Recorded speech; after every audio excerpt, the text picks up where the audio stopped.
Ladies and gentlemen, welcome to the Fleshed Out interviews. This is a series about our Fleshed Out project, which happened back in 2019, featuring female body acceptance and body empowerment through media objectification, through body shape, body shaming, ability, fetish, and women's choice of expression. With me for the first episode are a pair of women who are very, very much in the public eye. They are a pair of professional wrestlers and have other professions within direct contact with women's body image. So allow me to introduce you to Kelly Casey Owens and Hi. Kelly Owens, also known as the Owens twins. Could you possibly tell us a bit about yourself, guys? Sugar. There we go. That's it. We did our pose. So if you tell us a little bit about yourself, then we'll go with Kelly first. Hi. So basically, with my view on like the women in the media and stuff like that, and what accepting of women's bodies and stuff like that, it stems a lot from my own journey through a lot of weightlifting, wrestling, and my profession in Ann Summers. So it's when whenever I first started realizing body image was a really, really big thing was whenever I started into professional wrestling back in 2010. I started training 2009. 2010 match. And then during that time, I was with my ex. Things weren't great. I was tiny. I didn't admit I was tiny until this one. I can't do this. This one over here had me do a food diary for her college course, and it was like under. It was an average of your a woman of your build and your height. You should have actually been eating about like 1,800 to 2,000 calories, and you're averaging 400 to 500 calories a day. Yeah. So, but at the time, I just didn't eat because I didn't feel hungry. I'd almost convinced my brain. My brain has convinced me that it was normal. I wasn't hungry. I'll eat when I eat. Blah blah blah. Maybe eating one meal a day and then just snacking the rest. And it was then he's gone. Bye bye. Fuck off. Hate you. Excuse my French. It was through wrestling that I became a lot more healthy because I realised through it, if you didn't have that muscle mass on you, you were going to get more injured.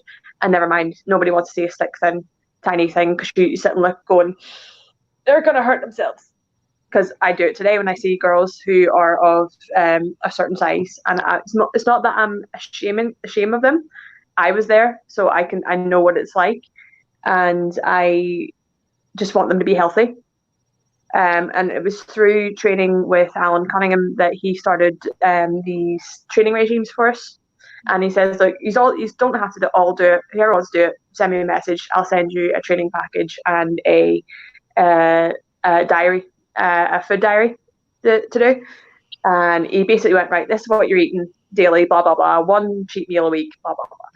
And 8 weeks later, I went from just under 6 stone to just over 8. So it was a lot more healthy. I was a lot more muscle mass. Still small in comparison for my height, but I've been since then a lot more aware of people looking and being more receptive to you when you look a certain way. And of course, since then it's been up and down, But whose isn't? Everybody goes through that. Right here. For me, though, the idea of training was always in my brain, and for a good few years there, I wasn't training like I used to, so I got, in my mind, quite soft, and then the body dysmorphia kicked back in and started making me think I was a lot bigger than what I was, and then the eating started going again, and so on and so forth. But then I've reined that back in again, and I'm starting training a lot more and stuff like that. But it was through wrestling, seeing women of all different shapes that I realised as long as you're healthy and you're happy, then why not just embrace who you are? Because at the time you had the likes of Trish Stratus, Lita, China. what? China. Oh yeah, I'm getting there. But I was going through like Victoria and all that. So you had like the extreme ends where you had Trish, the big augmented boobs, blonde hair, teeny. You had Lita, who was the punk rock chick, had the abs and all the rest of it, was slim but wasn't unhealthy.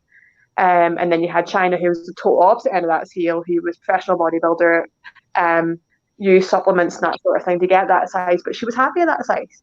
And then you had Victoria, who was very much the in between, very much more a like bodybuilding sort of physique. Yeah. But more fitness model look rather than bodybuilding physique. But yeah, I was always more drawn to the Lita side of things, not because she was the cool punk rock chick, but I just found her look a bit more appealing. And throughout the years, and through my own thoughts and sort of things, I always thought, why are big girls wrestling? Why are big girls wrestling? And that's because my brain, I could never allow myself to believe that size, could do things like that. And it was through wrestling and seeing people and meeting people like Viper and Awesome Kong and all the rest of it, and going, right, these bitches can actually go, and it doesn't matter what size you are, they're happy with who they are, they project a positive body image, so why should I think any otherwise? Because I think of it myself, and I know how that feels to be seen, people worried about you and that sort of thing. So over whenever I moved to Glasgow, I lost my job at McDonald's, we'll not get into that, and got a job in Ann Summers. And it's a place that I never thought I'd work with. And sitting there laughing, because there are certain things that I would always get really embarrassed to talk about, and I could talk about them to no end now, with no fear of people judging me for talking about it and that sort of thing. And that's about women feeling great in underwear or loving themselves through other means. I don't know what I can get away with talking about here. We're doing strictly 18 plus for us, so you're fine. All right. So we all know Ann Summers is a brand that promotes, over the last few years, that their consensus has changed a lot. It used to be very much teeny girls in all these outfits, not really a lot of more plus size women being represented.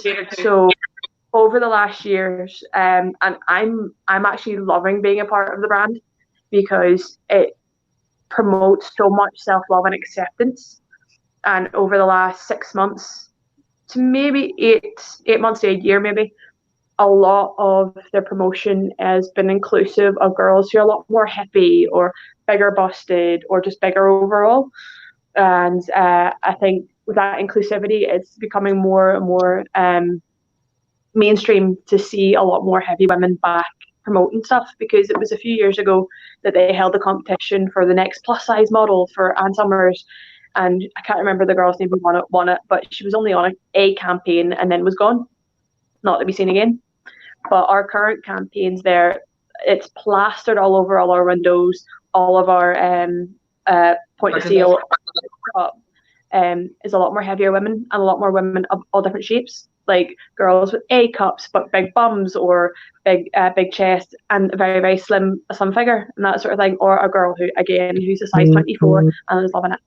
So it's just, I'm loving it, and I love being able to see. Don't put your hand up. I'm still not talking. No, I was just going to say, to go along with what you were saying, with Ann Summers, we did display one of the point of sale in the window, and it was women that bought from Ann Summers, and they were all in the sexy lace, all wearing the same sexy lace outfit, but everybody was, like Kelly's saying, in all different sizes. And the amount of people that stood and just stopped and looked at it and were just talking about it out front of the store was unreal. There were stories about a son and daughter, a father and daughter standing out one of the stores in Manchester, and one of the girls from him saying to her, which one do you want to be? And the girl was like, I want to be this one. And then the girl, her dad was just like, well, you can be whatever you want because they're all beautiful. And I was like, anyway, you go ahead. So going back to it, it's very much makes me think, is it throughout the years of, I don't want to say male oppression, but it's very much, has it stemmed from that, where we always have this idea you have to be stick thin, big boobs, blonde hair, blah, blah, blah, blah, blah. Because if you look at one of the biggest icons of all time, and you probably know I'm going to say it anyway, Marilyn Monroe, she was a size 16. And she was seen as the most beautiful thing on the planet. Now, why can't we go back to that? Why can't that be more accepted? Why is it like I see it quite a lot with fellow wrestlers, like putting Instagram photos up and that sort of thing, and they're of the larger size. It's more of like a round of applause, well done, you've accepted yourself. It's sometimes very condescending comments that they're getting, like, oh, well done, not like you are stunning, amazing. And I want to get away from that. Like they have the balls to go out and put themselves out in the social media like that, and not be scared of that sort of judgment. And to me, that needs to be applauded because they're truly accepting of themselves. And if that helps even one person or one little girl when she's growing up, realizing actually, yes, they're beautiful, and they're beautiful. But the fact is, they're happy.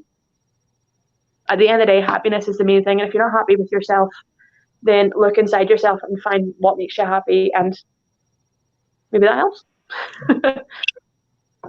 That's really, really insightful. Thank you. Right, Leah, how about you?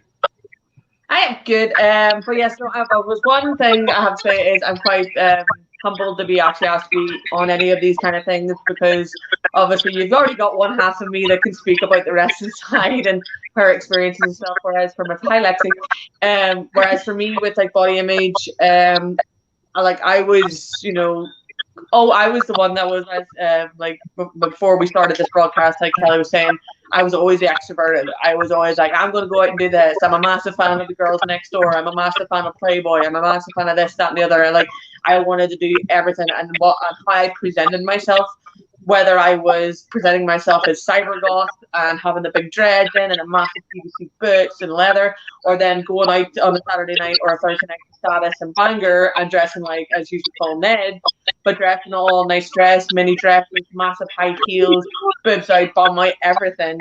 That's what I did, and I did it so that I could fit into those places.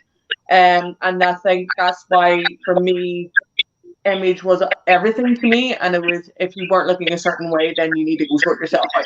It would, even in my goth days, if my makeup didn't sit right or my outfit wasn't just quite right, all that makeup that took me an hour and a half, and the outfit, 2 hours at a time to get ready, just go out into our town for 5 hours, I would take it all off and do it again if I wasn't happy, because I had to present this image. Like, my nickname whenever I was cyber goth was I was cyber puff.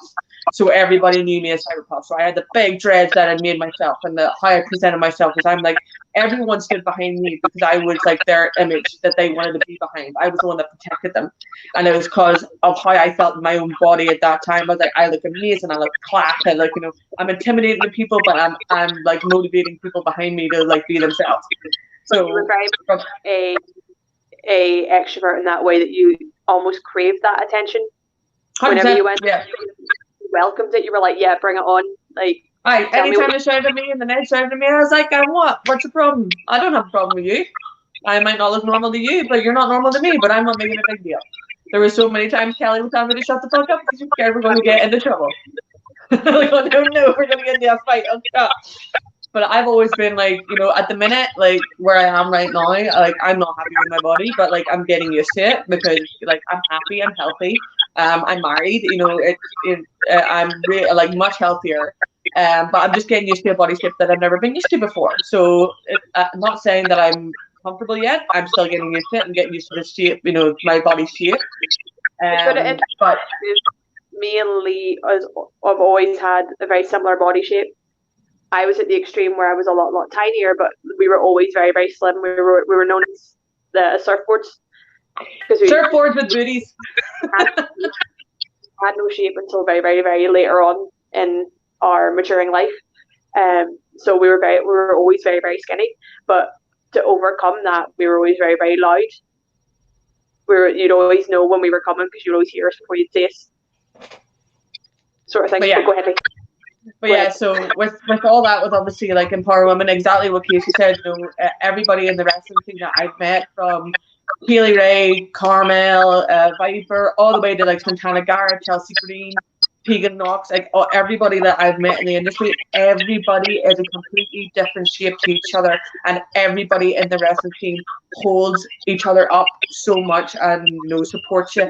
It doesn't matter if you're massive, teeny, tiny, built, whatever. Everyone goes, you're amazing shape, because of the truth. Because this is the whole thing about the women's wrestling scene, is that a lot of things, people think that it is bitchy, and like years ago it was. People would stab you in the back. But see, now I've seen change in it, and like so many more people and women are actually like bigging each other up, and like women are not scared to ask their friends in the wrestling team and outside of the wrestling team for help. So, you know, can you help me with this? Can you help me with the gym? Can you maybe help me put some weight on? They will do it. Someone talk to me, please, because I'm not having a good day. Yeah, exactly. Like I've suffered now with anxiety for 5-6 years, and it wasn't the nice anxiety. Like, an anxiety is a nice thing anyway, but my anxiety was to the extreme because of the images and the personas that I was always like playing to. It got on top of me so much that my anxiety took to the point that my attacks weren't just attacks, they were fixed. So I was putting my personal look, my like image over my own mental health. So it's tough, you know. So it's getting to the point now that I'm getting better. Like I said, I am getting healthier, and it is a tough thing. But that hasn't stopped me in anything that I've wanted to try. And Casey knows this. Like, I've went from working at McDonald's to running my own beauty salon, to closing my beauty salon, to pursue wrestling, to moving to Glasgow, to then becoming a dominatrix, to you know, on and on and on. Like I will try everything once, and you know, that's quite. See that? You see how I've done that? I am not shy about it, you know, like all these women, like one I'll say, and it's not slamming her at all, it's like going, good on you, girl, do it. What's actually two of them is Sierra Loxton and Lana Austin. Like, they've always been truthful that they've been on OnlyFans. And everyone says, well, that's disgusting, you know, wrestlers shouldn't be on OnlyFans because it's promoting, like, you know, the attitude area, like all that kind of thing. And I'm like, well, you know what, if they can make a buck from it, like, why not? You know, people are willing to pay money to see, like, Pose Lingerie or whatever, you can do it. We have an OnlyFans for my dungeon. We just cater to the clients. So it could just be our feet that are on show. You know what I mean? It could just be us walking around in our heels. We don't have to get dressed up. It could be us doing videos instead of like videos of us standing in trifle, which I've done. You know what I mean? It's anything like that. So they're slamming people about OnlyFans. You're only slamming them because you're jealous. You're only slamming them because you didn't think of it first, and you're only slamming them because you can't think of something original to do on OnlyFans. I think, yes, those might be reasons why people do it, but I think it's also people who are uneducated. Oh, 100%. Why? You know, they just think that it is just, because people just think it's just a porn thing, and it's not. If you educate yourself and actually look at the right means of it and the right like place that you want to go into it, then you'll find out.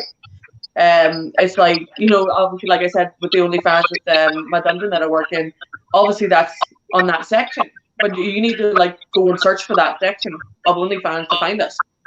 You know what I mean? You don't just type it in and go, oh, and then find us straight on the front page. You know, so people slamming people for whatever is like we're talking about body images. You're slamming those people for being proud of their own body and willing to put their on social media to make money from it, because they know that there are going to be fans out there that are going to appreciate them. You know what I mean? So I think in this day and age with social media, it's the worst thing for it, but it's also the best thing for it. It's like a double-edged sword.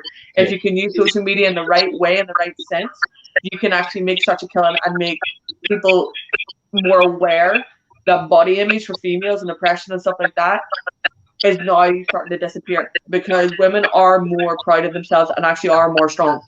You know what I mean? That's really bad English, but you know what I mean? Back to discussion. I don't want to say argument, but it was a discussion that I had with my boss. And there was an incident where this mother had come into the shop with her daughter, who didn't look, 12 was she? She looked about 13. Yeah, didn't look that young. Do you want to maybe explain to them why this story makes sense? Oh, you can if you want. I was going to get to it, but you go ahead.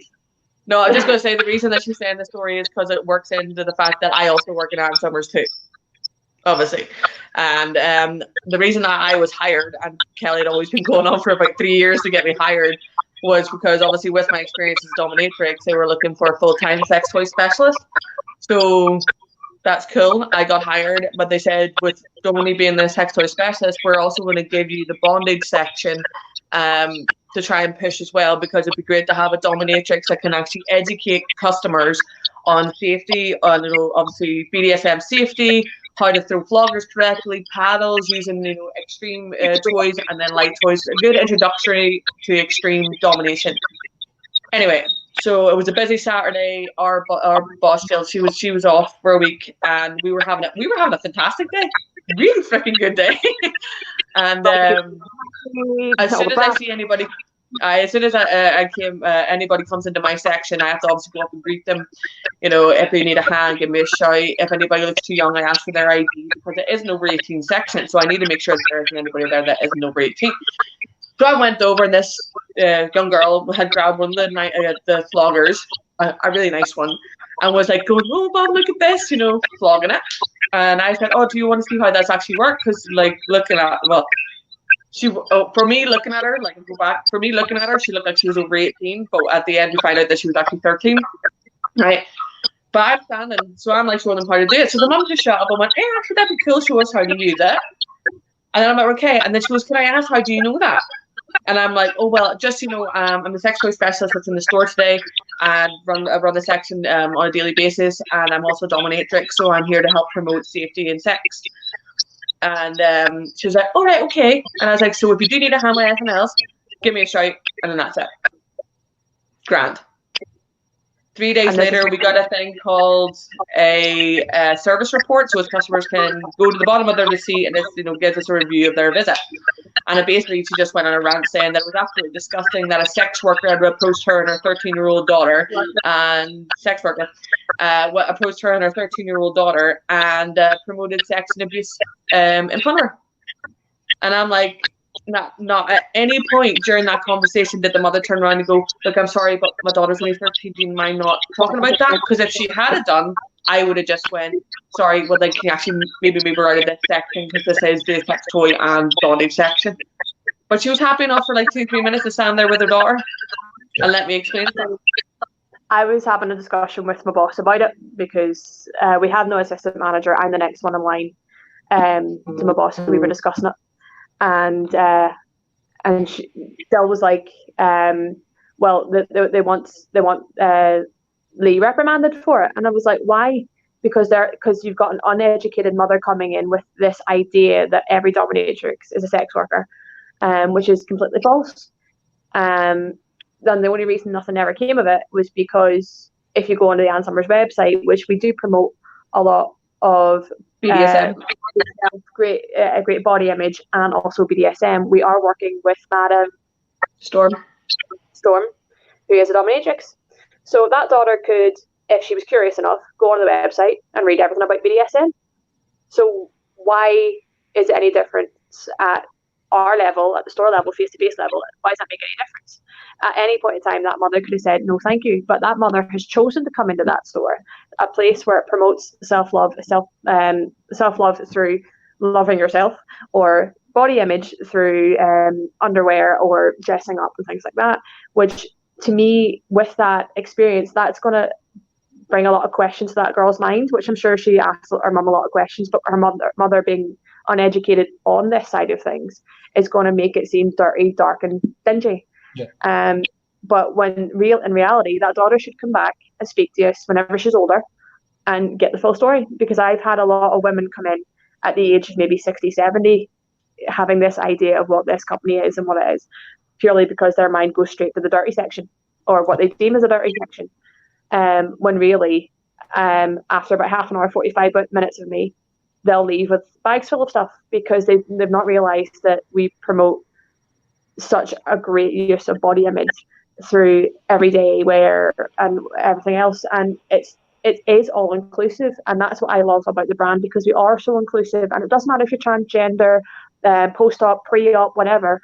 We'll come in, and they can come in anytime, and if we have to make sure that the fit rooms are empty for the safety of other women who might not be as comfortable having a man in getting a bra fit.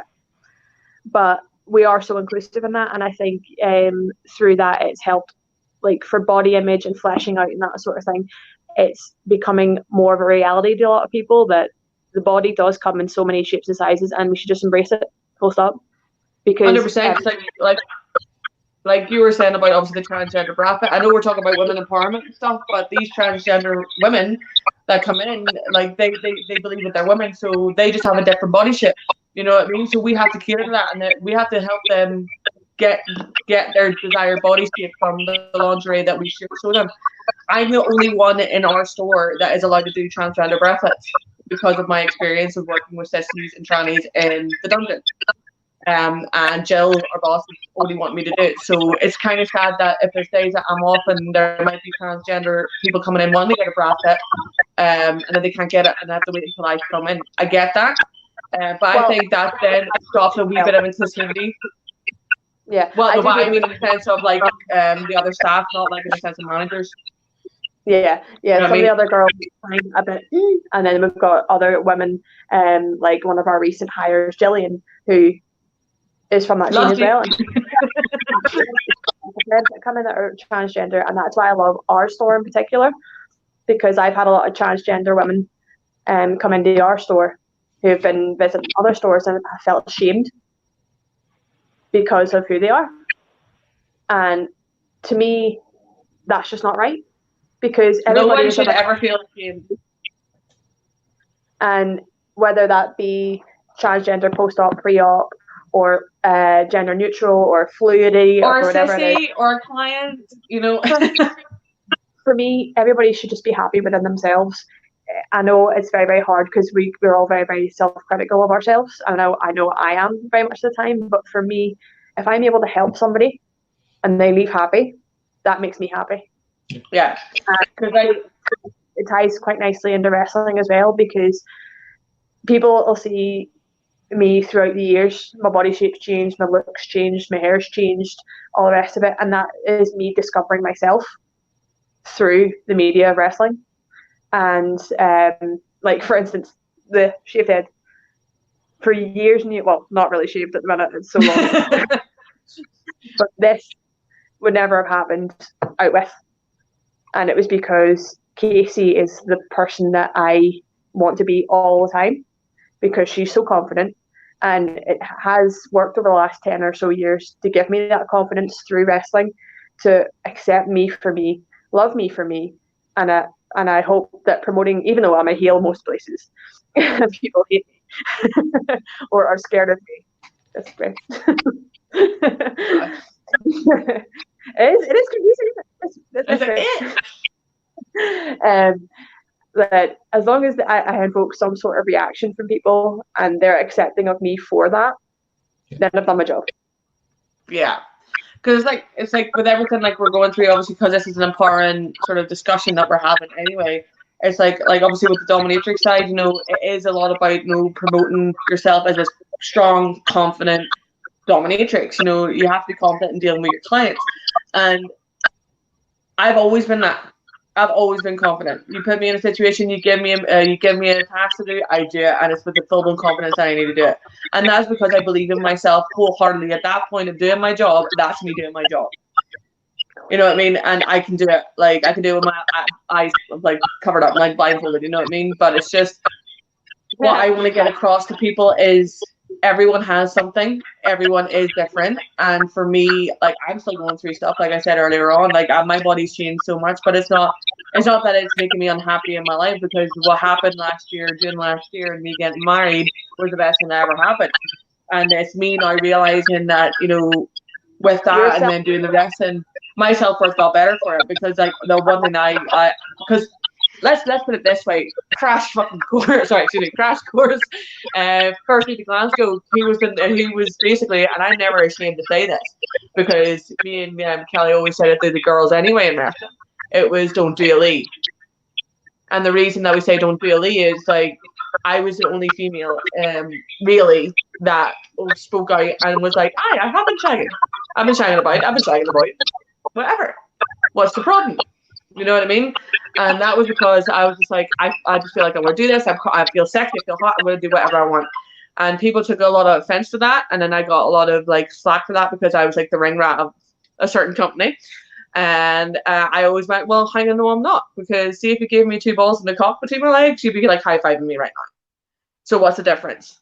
I'm doing exactly the same that most of the guys are doing. You know what I mean? So like at that point in time, whenever there was a lot of stuff that went on and I got let go of that place, it was just sort of that's what kind of kicked me because I was like, well, I've been doing everything confidently that I wanted to, and now I got fired. So it's like, it's Sorry kind of about that. I don't know what happened. Well, you just stuck. I lost connection for a minute. I'm sorry. That's fine. No, just saying, obviously I got fired from the place, and then that's whenever you noticed more so, Kelly, that my anxiety just went fine. And I was just, because you value at that time you valued yourself by who you were with. Yeah, I value myself with. I mean something whenever I'm with these people. Yeah, and it took to that point of getting let go that I was like, oh, hang on, who was that person? I always look back and go, you know, I'll never change it. You know, if I had to live my life again, I do the exact same thing. I do all the same mistakes. I do all the same. I would never change it because why would you change it? Because it's led me to that. The husband that's in there, it's led me into a really cool life living in Glasgow. I've got to travel the world through wrestling because I believe in myself and fought through all those hard times and times that I felt crap and times that I felt like I looked like crap. you know what I mean? It's really difficult whenever you want to do your own singles gimmick when you've got somebody that looks like is basically a living mirror of yourself. You know what I mean? Well, I think that's what makes it really, really unique with us is because we have something to compare ourselves to. Constantly. Other people compare themselves to other people that they want to look like, but they don't have a carbon copy of themselves. Yeah, going, hey, do you want to go for a walk? It's the amount of times where people say to me, well, not people say to me, but it's more that I assume people are thinking, well, oh, they don't look like twins anymore. Like, she's far too skinny, like, and she's blonde. Like, what's going on? It's like, well, we're the same. Or she's got too heavier now, and she's too heavy now, or she can't wrestle because I've got heavy. But that's the thing, though. It's like we're still twins. Yes, we came from the same egg and stuff like that, but with different personalities.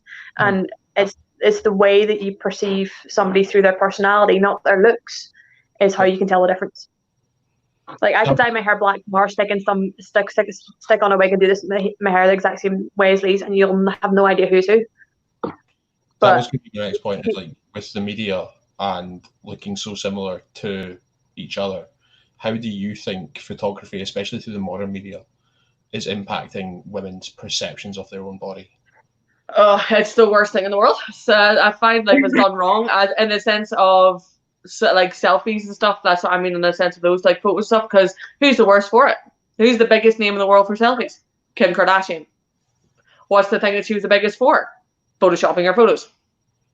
It's making an unrealistic goal for young girls taking those photos and feeling that, oh, I've got a wee bit of a love handle here. I'll just get Photoshop and take that out. You know, they're creating an unhealthy image. That's why it's not even that. It's always been a medium that's always been used to shame women. It is. Because not in a way that the photographers meant it to be. Yeah. Because the photography is amazing. I used to love watching America's Next Top Model and see what came out of it and that sort of thing. And I like, even to this day, like, I love watching RuPaul because the way that they can transform and their photos and that sort of thing.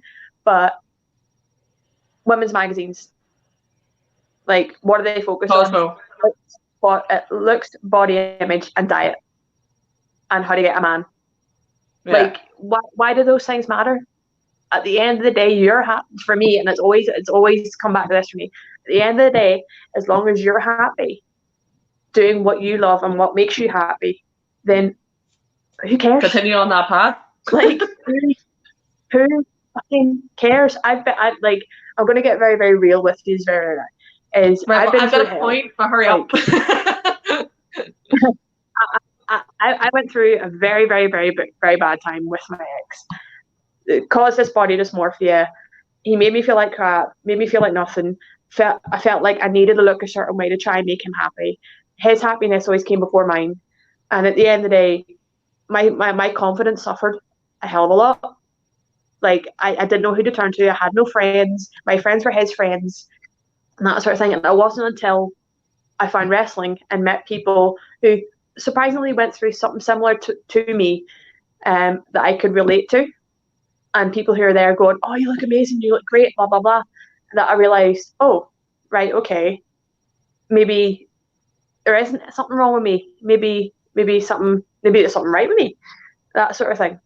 And it wasn't until that was then broken free from him that I realised that I didn't know who I was out with him.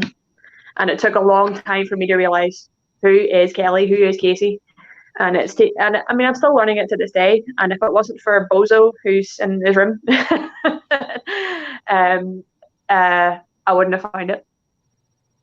So people think that a lot of photography, because it's very male-based, a lot of male photographers, that they want people to be a certain way, Playboy, blah, blah, blah, blah, blah. Here, leave the Playboy.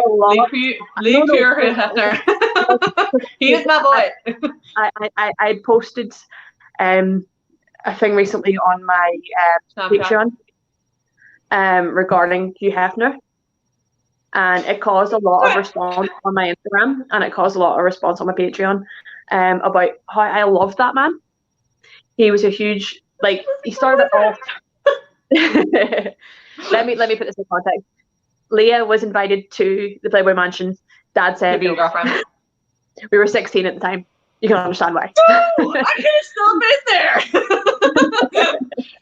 I could have met him that he said would come to me 2 years later. It would have been fine. But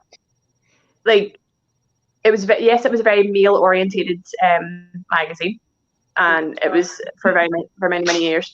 But throughout the years, a lot more women came to see it, and it was this video that I'd seen on Facebook was Hugh Hefner against two feminists, and anytime he was trying to speak, they kept over talking, jumping on him, and he's like, right, you say your bit, and you'd always sit back and let them have their rant about what he was trying to say, and then he would say, actually, no, this is what I'm trying to say. And he was trying to get to the point was, well, Playboy has a lot of female readers. It might not be the majority, but there is female readers. And to me, it's one of the epitomes of promoting women body image. Now, yes, it was very much bleached blonde hair, tiny girls, big augmented boobs, and that sort of thing. That was his look. But that was his look, and that's what he wanted to promote, was something that he loved. And to me, that's the ultimate expression of respect for women. Whenever you get a single man promoting, it's a dedication to his love. It's a dedication to that to women.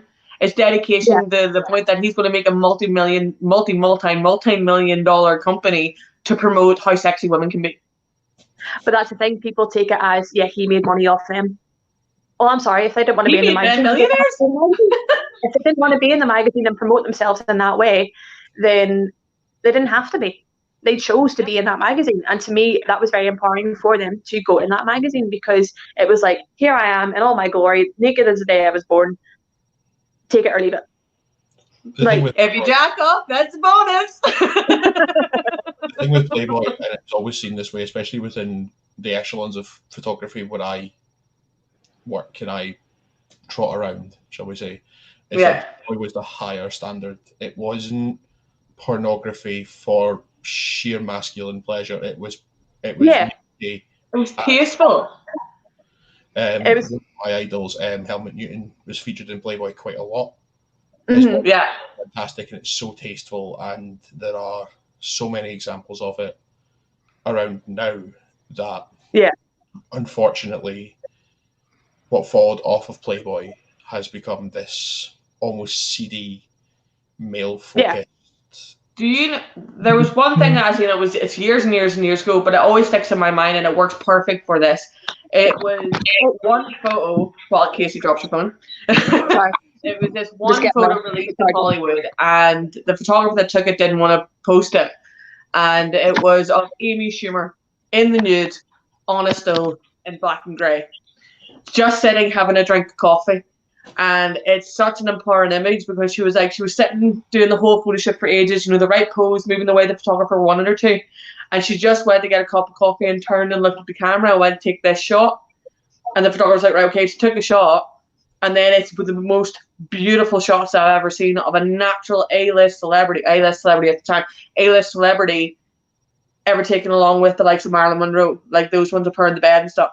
Like, it shows all her bumps, all her wrinkles, everything, and she was not shy to turn around and go, put that in the biggest magazine that you'll ever get in the whole of America because I'm proud of how I look right now. Yeah. That's what we need more of. Like, I'm sitting here and I might be like your typical fucking, it's typical like 10, size 10, 12, I can't talk for people who are 14, 16, 18s, but anybody, like, we're going back to Ann Summers, anybody of that size that comes into that store, I'm like, you come here, and I'm going to show you what's going to look amazing on you. Because 9 times out of 10, they've got they go, I never think about doing that, and then they put it on, they're like, I feel hot, I feel sexy, I look amazing. They've got such criticizing body image that they've got such low self-esteem. They don't even pick the stuff that we choose. And they think, oh no, they're wee skinny bitches, they don't know what they're talking about. And then we put them in something that's like, look, at the end of the day, if I get them and I fitted someone in something that at the time I think is amazing, if I get I was like, right, get it off. Because if they get an inkling of then they're not going to be happy in it, and I will go find them something else.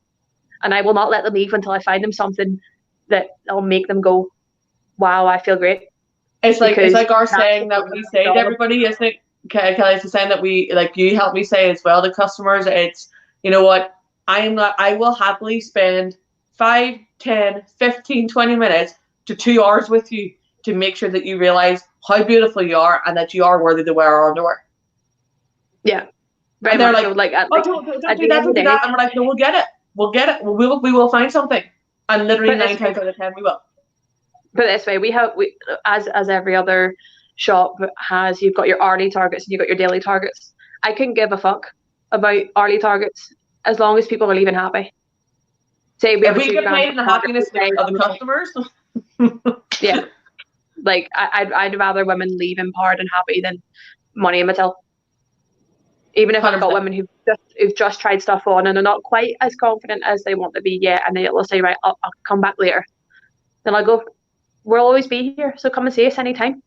Like, and like, I'll be here. Doesn't get legs and move off. I'm literally here all the time, unless I'm away wrestling. Like, I'm literally here all the time.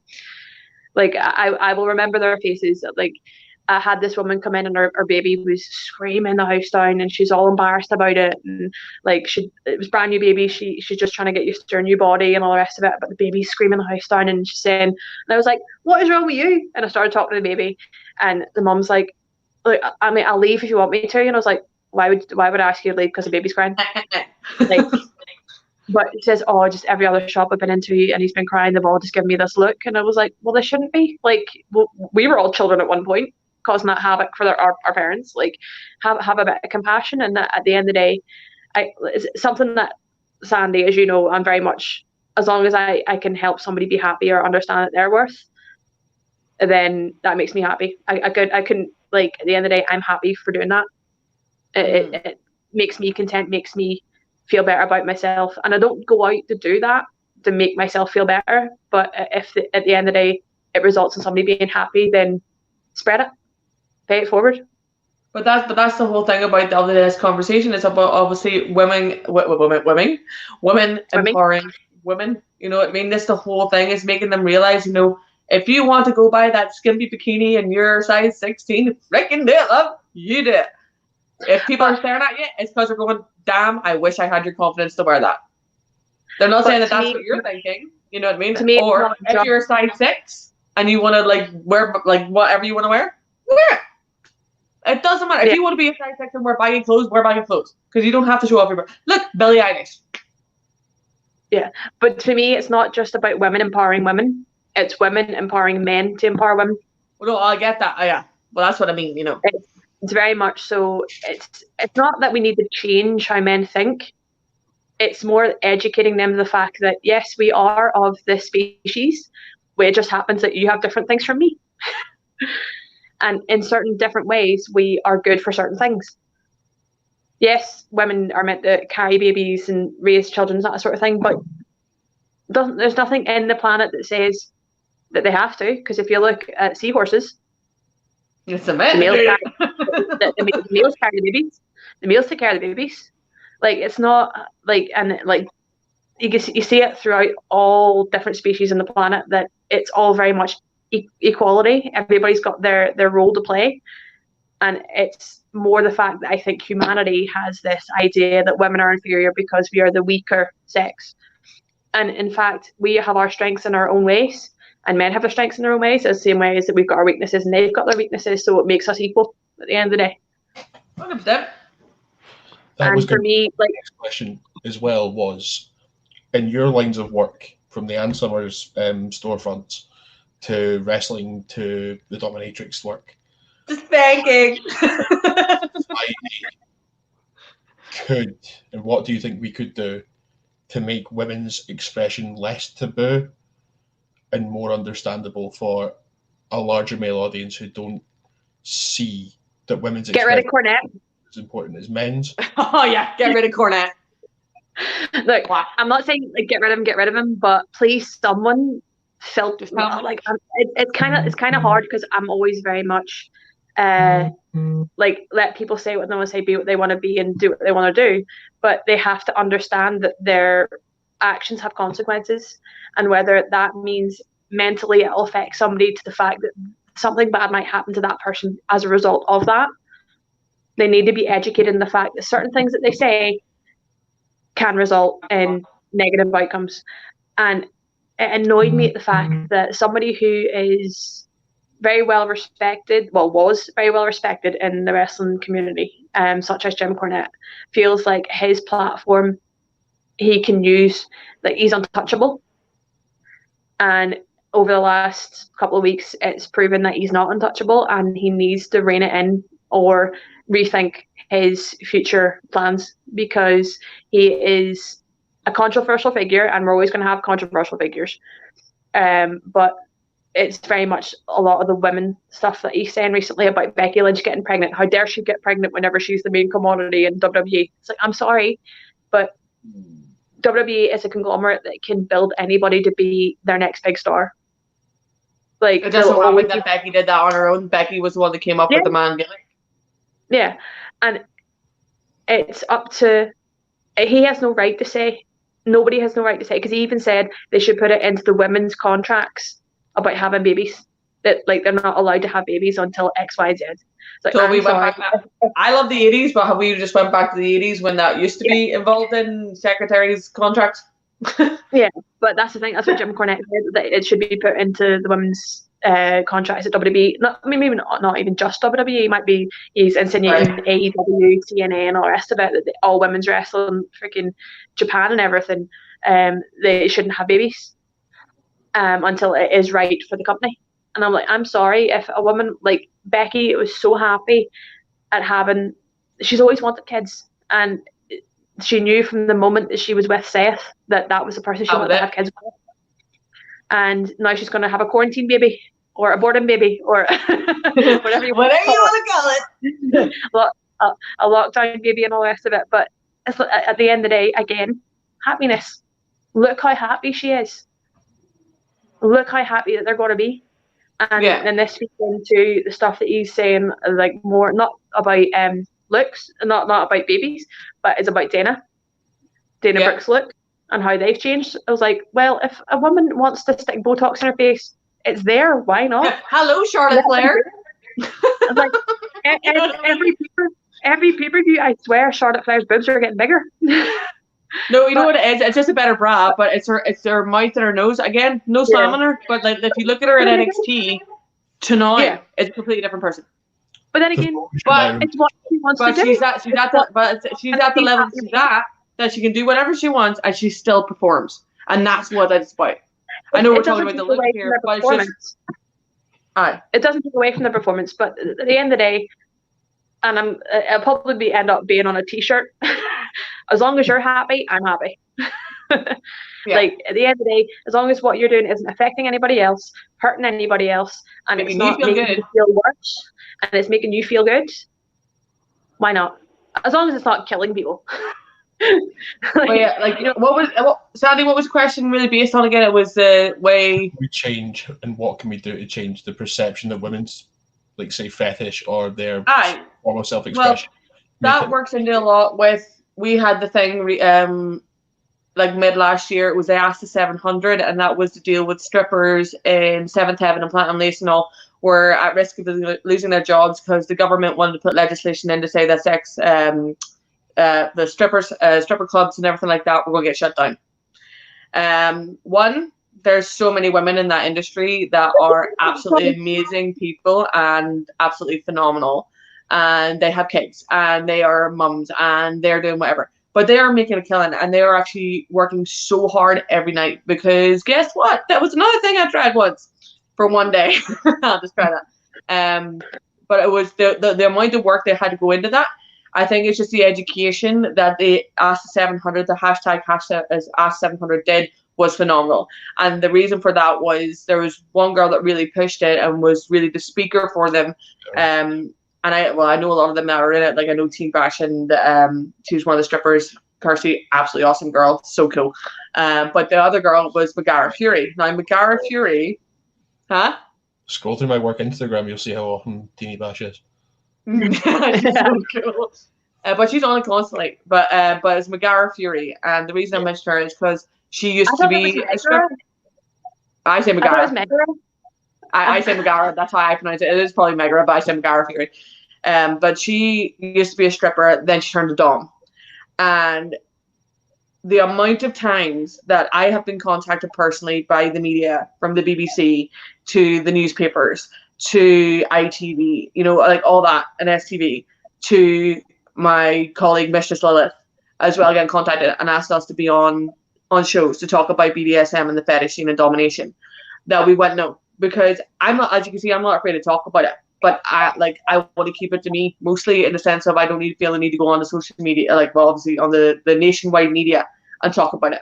But Megara Fury can, and she's phenomenal, absolutely phenomenal with it. How she presents herself is great. How she puts over the scene is fantastic. And I think it is just with the use of media, if you can get it out there correctly and well formatted and well presented, you can change anything, because the strip clubs are still going at the minute. It was the first time ever in legislation in government history in Scotland that MPs sat down with strippers to talk about what they could do for them.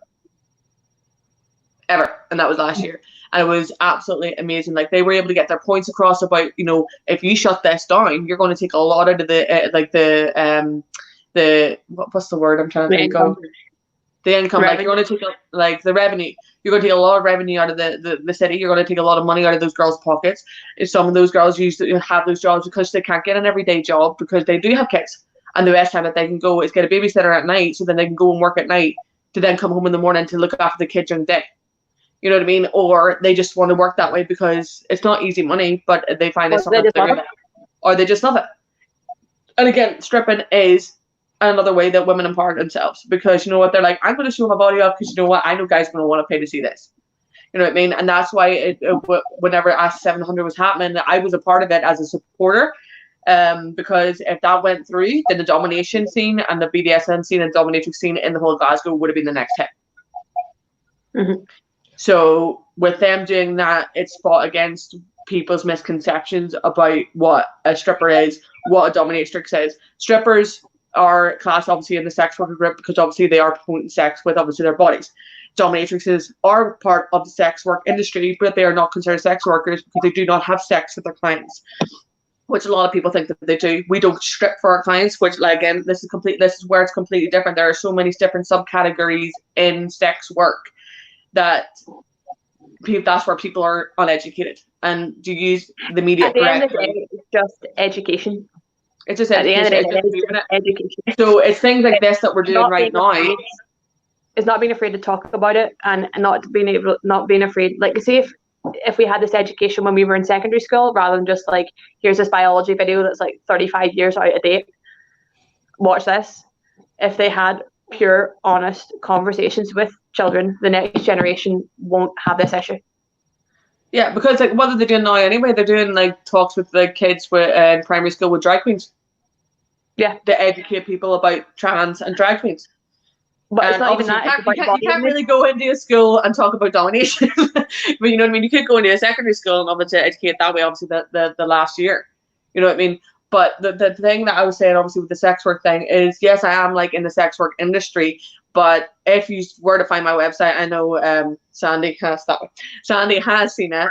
On every single page of my website, it states that there are no sexual services and nudity on my part. And that makes me not in the sense of a sex worker, in the sense of I'm using my body to flaunt it. I might wear something a wee bit skimpy with massive thigh-high boots, but I'm still covered. I'm not getting touched by the client.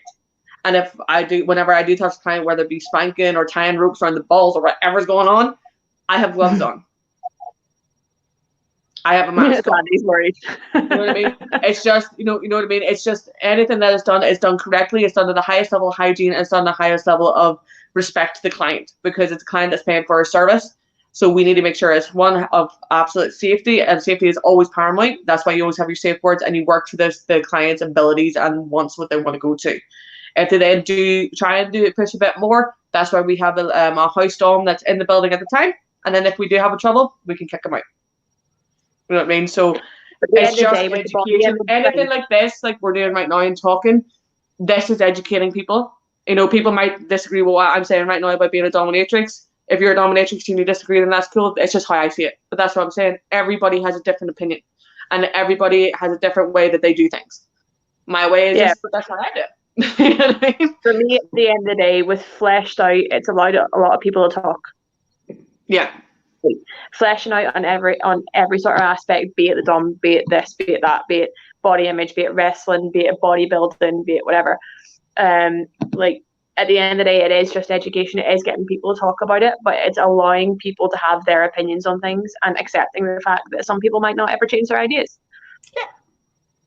And at the end of the day, as long as like if they've got a valid reason for it, and be it their religion or whatever, or their upbringing or their own, just whatever that they've come to, at the end of the day, it's their opinion. So my opinion is going to differ wildly from other people's opinions, because I've been educated thanks to, if I can do this right, and knowing a lot of people through the dom scene, going through my own personal troubles and my own growth and my own like mental capacity to understand all these different ideas and all these different views and points on body image. Because if you look at the very like westernized approach to women's wrestling, it's very much only fans get to see you in your underwear, or if you buy the photo as an 8x10 at a show. But if you look at the Japanese side of things, they're not afraid to go out and do naked photo shoots, bikini shoots, underwear shoots, and have it go onto the website, no problem. Now, that'll be very tasteful shots, shot with very, very soft lighting and things like that. But like to them, it's just normality. It's very much, we know what we're here for, and that's what we're going to do. And they don't mind it. I remember us going to do a photo shoot for Stardom, and we were like, what are we going to wear? And they're like, whatever you want. And at one point, I think all of us were in bikinis, or some of us were in underwear, or some of us were in like our gear, like it's up to you how comfortable you are with yourself and how much you want to promote. Like I could go outside and I could go out in a, like I did yesterday when I walked with Lexi, a full length summer dress, and I'm going, this is strange. What am I doing? I'm wearing a skirt. Because I'm so used to wearing leggings or not having my legs out or things like that. Because I'm always, like, even with Casey wrestling, I've went through the whole stages of booty shorts and skinny tops and short shorts and that sort of thing, to full on tights as a Tony Storm, Rhea Ripley hybrid fucking thing going on. Well, I really say it's more like a reject from Lost Boys, but people like to say it's very Tony Storm and very Rhea Ripley-esque. But like we take You and Tony inspiration. Storm came up with those ideas anyway years ago, so We said for ages that we should be like some sort of crew, like tag team crew. But that never just came be Christmas. I also just be Christmas XMASS. But like I've done that. I've been there. I've done the whole booties out and that sort of thing because I had a good bum and all the rest of it. I still have a good bum, and that sort of thing. But now I've realised, like, I don't need to flaunt it as such because, like, even in tights, you can still see my body shape. And if I want to promote it, that's fine. And if I don't want to, like, you've got the girls now wearing like the one pieces that they used to wear in the 80s. You've got the women who like prime example, freaking Priscilla Kelly. Priscilla. Is it Priscilla? Yeah, it is Priscilla. So when I said it, it didn't sound right. But Priscilla Kelly, she is the embodiment of someone taking her sexuality, dialing it up to 100, and going, take it or leave it. And she has caused so much chat and so much controversy, and a lot more people talking about, is this acceptable? You've got Session with Martina doing the whole condom gimmick and that sort of thing, Priscilla doing the tampon gimmick and that sort of thing, and it is shock factor because people don't realize, holy crap, like women are like this. Who's the wrestler again? His name's gone for me, but who's the wrestler that gets so why can he do it and get a big pop and the girls can't? No, this is what I'm saying. People automatically assume it with the boys because they're not. They're still educated to think that women are these meek little wallflowers that don't talk like that. Which, even after the era of Sex and the City, I still find very baffling. Because Sex and the City was very empowering for a lot of people because it was like women were talking in ways that women had never talked. But that women had never talked before, and doing things that people never thought women would ever do. And it's like, yes, I guarantee anybody, I'll put money on it, women's competitions are probably a hell of a lot more explicit than men's. Mm-hmm. Amen. Amen. Because we're not afraid to push the boundaries and talk about things that we want to talk about and discuss things that people might find embarrassing, but through that we empower each other to accept ourselves for ourselves and not think we're weird for talking about things, because we'll find people, what's the word I'm looking for, people who are narrow-minded. No, I'm saying people who are like similar to you. In a way, you realize you're not alone in this. Yeah. And that's, again, another way to feel empowered, because no one's alone. There's someone out there that has got an interest in something the same as you, and be that empowering women through nudie photo shoots or underwear shoots, or just doing a nice boudoir shoot, or even fucking walking down the street in thigh-high boots. Shoot. like it doesn't matter. Like the amount of fun that I had doing those photo shoots with you, Sandy, and then seeing the outcome afterwards. The most popular photo, the most like requested photo that I get to send people is my mum's favourite photo. And that's me, the candid photo that you took at the end of it. Me just in a pair of joggers, smiling at the camera. Yeah, just the one before I jumped on Louise's back. That is the most requested photo. Because it's natural, it's not forced or posed, it's just me. I like my photo shoot today. But that's the thing, like you've got the ones that people like, the shock factor ones where I'm like this with all the blood and that sort of thing, where it's like very Nikki Sixx-esque and like throwing a TV because I'm part of Motley Crue and shit like that. But like they're the ones that will get that's a one at a time photo. But that photo of me, just smiling, that's the realest thing that you can get of anybody. And that's why I prefer a lot of those photos. Like another favorite photo that I have is of me and Lee at first Queen of the Ring. No, it wasn't Queen of the Ring. It was Queen of the Ring down the south side. Queen of the Ring tournament. No, it wasn't south side. Where they tried to? No, it was the face-off one. It was Shrewsbury because it was those pink curtains. No, but that was in Sudbury, and that was the promo photo for the Queen of the Ring tournament for Southside. Yeah. That whenever we got introduced, I was the first one to go out, And they announced me as Casey Owens, and I just went, I will go get her. Back in. But we were doing this sort of face off, like for the graphic, and then Lee pulled a stupid face. And as I burst into laughter, Rob has captured this photo of Lee pissing herself laughing and me breaking, which I admit I'm the queen of corpsing. I cannot keep a straight face. Even when I'm supposed to be angry, I can't keep a straight face. Nope. But it's those sort of photos where you get the real person. Because when we're getting our photos taken, we think, what's this going to look like and what are other people going to think? When really it should just be relax and just get a photo taken.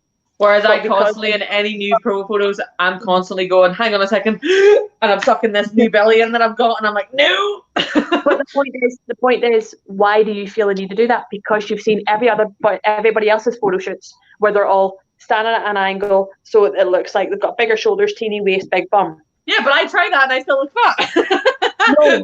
But this is what we're saying before. But this is what we're saying before. This is the whole thing about our own body image and how we feel. Like I said, I'm still getting used to this body, so I will turn around and say that I feel like I look fat. Doesn't mean that I'm looking for sympathy. It's just how I feel. And I'm not putting that on anybody to go, oh no, but Leah, whoever's watching, going, oh no, but you're not fat. I know I'm not fat. I'm not fat by any means, but I'm getting used to this new body shape. And to me, I feel fat. Because the one thing I don't like is at the minute I've got this really long hair, and all I can see is this, and all I can see is this. My face is like this shape. All I feel is like my face is like round. Because I used to have this nice high cheekbones and everything. This is how I feel. But this is my self-confidence. This is how I feel. This so like obviously coming back, and there's a lot of pressure on me coming back to the ring as well. That I'm like, ugh. And it's not pressure from anyone else. It's pressure from myself. Because I'm like, I need to be Owens. Of your own perceptions of what people are going to think of you, when really people aren't thinking about what you look like. It's more, am I going to be entertained? Yeah, which they knew they would be. you just have to play your entrance music and it's fine. But at the end of the day, I have to get my new entrance music. Dev Grimason, Dev Lopan. At the end of the day, it is very much, especially for us growing up in that scene where it was very much, this way you look, size 0, size 0, size 0, going through all that to now to this era where it's very much coming back towards the fact of be happy for who you are, and media becoming more accepting, which I hate that word. Because social media wasn't anything until 12 years ago. Yeah, but if you think about it, it was very much size 0, tanned, blonde hair whenever we were growing up. You saw it everywhere. Daisy Keebler, Tori Wilson, Terry Reynolds. Blonde. Everybody was blonde, big boobs. But now you look at it, you've got Natalia, Beth Phoenix, they're amazing shapes. You've got Bailey, Ember Moon. who's like Ember Moon. You've got Sasha Banks, who's teeny but really well, to me, really well put together. Because I very much, I get more. What's the word I'm looking for? I'm more drawn to a fitness model sort of look rather than I like girls who take care of themselves, but I'm very, very appreciative of any heavy, curvier girls, because I wish I had that confidence to allow myself to, in my own brain, I'm like, I'm never going to get big. I'm never going to get big. I'm never going to get big. It's that sort of body dysmorphic idea of I can't be big. I can't be big. I've got to stay this. I've got to stay this. But why is it such a bad thing in my brain to be bigger? I have to constantly remind myself it's not a bad thing to be bigger, and it's, again, happiness at the end of the day is the main thing. I think it's also been the education that you've got from working in Ann Summers as well, though, that you've realised that as well. But the thing is, because it has been something drilled into us since we were born, well, not until we were born, but since we could understand it, I think because it's been that long and it has been a lifetime of seeing this happen, that it is going to take a long time for us to rewire our brain. Do you know what I mean? And it's always going to be like that. You know what helps me the most? Is Kim. Oh, 100%. Kim. Kim is such an amazing role model for everybody, be you stick thin, size 28. She loves herself for herself. She puts herself out there to the world of, this is who I am, and take it or leave it. And if you want to talk to me, talk to me. And if you need help, talk to me. And that sort of thing. Do you remember how many times that we turned around to Viper and were like, dude, just contact Ann Summers, send some photos in, and say that you want to be a representative for Ann Summers. Like, she is a gorgeous, gorgeous human being inside and out. And my butt's gone numb. You couldn't have somebody more worthy to promote the women's scene in NXT UK for that size. 100%. You couldn't have anybody more worthy to represent that size person in WWE. Like, I love. Right, we keep going off on topic, by the way. It's all very much about image and empowerment and that sort of thing, and fleshing out and that sort of thing. But for me, Nia Jax, gorgeous looking woman, and it's so good to see her on that main stage as well. But it's good to have our very own Viper Niven, whatever you want to call her, because she is just beautiful inside and out. Like, she's got the most amazing personality. Like, what you see with Kim is what you get. There is no fakeness to her. She is just, honest to God, a lovely woman. Until she sees a car full of puppies and you lose over 10 minutes. And you're like, come back, get back. I swear to God, to see if they engineer like mini dinosaurs, like puppy-sized dinosaurs. Like, you will see Kim with one. Yeah. There was a story with working with Kim, because I've only worked with Kim once in my entire career, and that was the year of the last Hydro show. Yeah, with Adrian. And there was one car went past, big crate of puppies in it. Adrian goes after the puppies. One of the stalls at Barra Market had inflatable dinosaurs. Kim went towards the dinosaurs. I'm standing there like, I have lost it. But no, Kim was one of the people that we wanted to get on this as well. And I'm going to, but I think because of contract. Yeah, big contractual obligations, but meaningful things. So we have used you guys' time for just over an hour. Yay! It's lockdown. There's nothing else to do. I could literally talk about this all day, because at the end of the day, I want everybody, like all women, to realize you are beautiful, and to understand that no matter what shape, size, creed, race, religion, whatever you are, you deserve to be here and to love yourself. You're here for a reason, and your reason is to love yourself and spread that love and positivity, not to sit and wallow and listen and be affected by absolute idiotic comments and standards that are created by Hollywood. So you make your own stardom, you make your own A-list celebrity, you are your own A-list celebrity, you own it, you rock it, and just do you, because that's all I've now done. And even though I do have a wee bit of hiccups here and there, I'm still me. There's just three of me, in the sense of I'm Lee Robinson, Lee Lynch, Leah Owens, and Pixie Quinn. But they're all me. I'm proud of all three. Yeah. You know what I mean? If you need to have three personalities, have three personalities. If you can have just one, then just do the one. If that makes you more healthier, do it. If you want to put weight on and feel sexy, do it. If you want to lose some weight, do it. Don't let anyone else tell you different. Bodybuilder, go for it. Like, if you want to shave your head, shave your head. Yeah, like, it doesn't matter. This will always grow. This means nothing. It's what's inside here that counts. Yeah. So the last positivity, guys. The last question, and it is just a really, really simple question: are we going to see the Owens sisters in the Fleshed Out project? Oh yeah, you'll see me. I thought you were going to say no. I've already done these photo shoots. Like, I've sent him so many different ideas. Cute. Here you go. No, like I've already done like nude photos and stuff and all before, and I'm happy enough to see.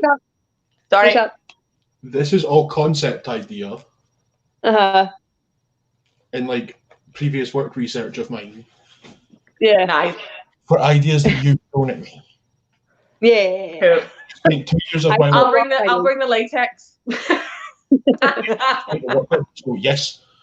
If you want to do a latex shoot, let's do a latex shoot. If you can get it. Yeah. Ladies, you have been absolutely fantastic. I will at no point Well, no doubt probably talk to you through the rest of the afternoon because you've been amazing. See, I know we ranted a lot, but we love this conversation and we love this point.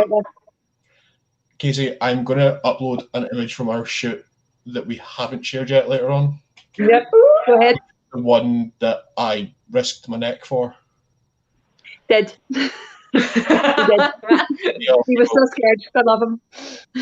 We'll definitely get something sorted for whenever we're allowed to hopefully stand within 6 feet of each other. Yeah. I need to hurry up and get my new gear made by the lovely Cherry Fox. So once we can get measurements done and get the gear made, it's going to be freaking awesome. And sadly, the tree's still there for the fuggy gothic shoot. The spider tree. Well, you can technically do that now because technically you're 6 feet away. No. You could. I couldn't. That's good. I suggested to someone doing a shoot, and then we looked up online and we're like, no, we will literally get told off for this. It's non-essential. Oh, yeah, true. Well, just do it really quick. Casually walk by, click. Do you know? Have you seen that guy that's on Facebook? He does the shoots in 10 minutes, and it's like 100 million flipping poses by like acrobats and stuff. That's what you do. Just 10-minute photo shoot. Done. I could do because I've not got. Well, the amount of people in the park on really good days is ridiculous. So I'd probably not want to because social distancing and all that. Yeah, but then you can just show up and be like, "Look, I'm empowering women. Just have a photo shoot anyway during lockdown." Woohoo! Don't endorse it. Anyway, right. Anyway, you go. Thank you so much, ladies. I will talk to you at some point very, very soon. See you later. All right, guys. I hope you loved it. Mwah. Bye.